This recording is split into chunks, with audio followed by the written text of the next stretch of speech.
সুপ্রভাত বন্ধুরা, কেমন আছেন সবাই? আশা করছি সবাই খুব ভালো আছেন এবং সুস্থ আছেন। আমিও বন্ধুরা খুব ভালো আছি। তো চলুন আজকে নতুন ধরনের ব্লগটা শুরু করে দিই সকাল সকাল। আমি ঝুমুর এবং ঝুমুর লাইফস্টাইল চ্যানেলে আপনাদের সবাইকে অনেক স্বাগত, অনেক ভালোবাসা জানিয়ে আজকে ব্লগটা শুরু করছি। তো সকাল হয়ে গেছে, আমার মা সামনের বাড়ির ঠাম্মির সাথে একটু গল্প দিচ্ছিল, বাবা খড় তুলছিল, আমি একটু জামা কাপড়গুলো রোদে দিয়ে দিলাম। আগের দিনে কিছু ভেজা জামা কাপড় ছিল। আর আমাদের বাড়িতে গবলু এসছে, আগের দিন আমাদের এখানে মেলা ছিল, তো ওই জন্য গবলু এসেছিল পূজা দেবে বলে। আর ওই যে পাশের বাড়ির ছেলেটা ওকে রূপোর আংটি দিয়েছিল হাতে। আর গবলুর মা বলছে কি রূপোর আংটি হারিয়ে দেবে, ছোটো তো কোথায় ফেলে দেবে, তুই নিয়ে নে। কিন্তু আংটি ওর হাত থেকে কী করে নেবে, ওই জন্য কিছু একটা দিতে হবে। তো হাতের ভেসলেটটা খুলে আবার দিয়ে দিল, দিয়ে আংটিটা নিল। ওরা জানেও না যে ওদের ভিডিও আমি করছিলাম। তো যাই হোক, বিক্রম মানে সামনের বাড়ি যে ছেলেটা, ওর নাম বিক্রম, তো জল হতে চলে গেছে। আর গবলুকে আমাদের এলাকায় সবাই খুব ভালোবাসে। যে কাকিমাটা ওকে আদর করছে, ওই সবসময় নিয়ে রাখে। গবলু আসলে তো সবসময় ওদের বাড়িতেই থাকে। ওনার মেয়ে, কাকিমা সবাই খুব ভালোবাসে গবলুকে। আমাদের এলাকাতেও গবলুকে সবাই খুব ভালোবাসে, গবলুর বাড়িতেও গবলুকে সবাই খুব ভালোবাসে। আজকে সকালবেলা মা টিফিন বানিয়েছিল রুটি আর আলু ভাজা। রুটি আলু ভাজা খেতে আমার খুব ভালো লাগে বন্ধুরা। আর যদি আলু ভাজাতে একটু পেঁয়াজ দেওয়া হয়, কার কেমন লাগে জানি না, আমার তো খুব ভালো লাগে। তারপরে মা বাজার গিয়েছিল।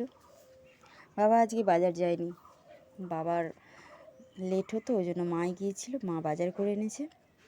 দিদি আজকে যেহেতু বাড়িতে এসছে, আর কাল নিরামিষ ছিল, তো নিরামিষ খেয়েছে। দিদি বলছিল দিদির চিকেন খেতে ইচ্ছা হচ্ছে, ওই জন্য দিদির জন্য মা চিকেন এনেছিল।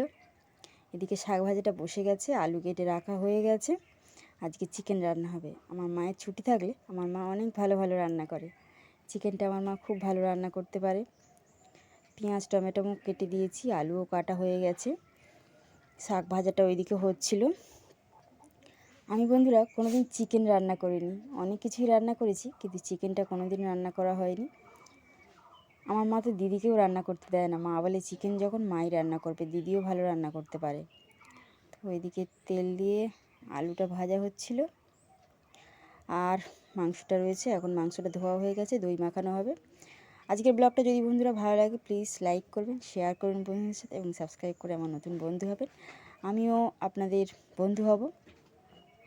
আমিও সবাইকে সাপোর্ট করি বন্ধুরা, নতুন হলেও কী হবে, সবাই আমাকে যতটা সাপোর্ট করে আমিও সবাইকে ততটাই সাপোর্ট করি বন্ধুরা। তো মায়ের পেঁয়াজ ভাজা হয়ে গেছে,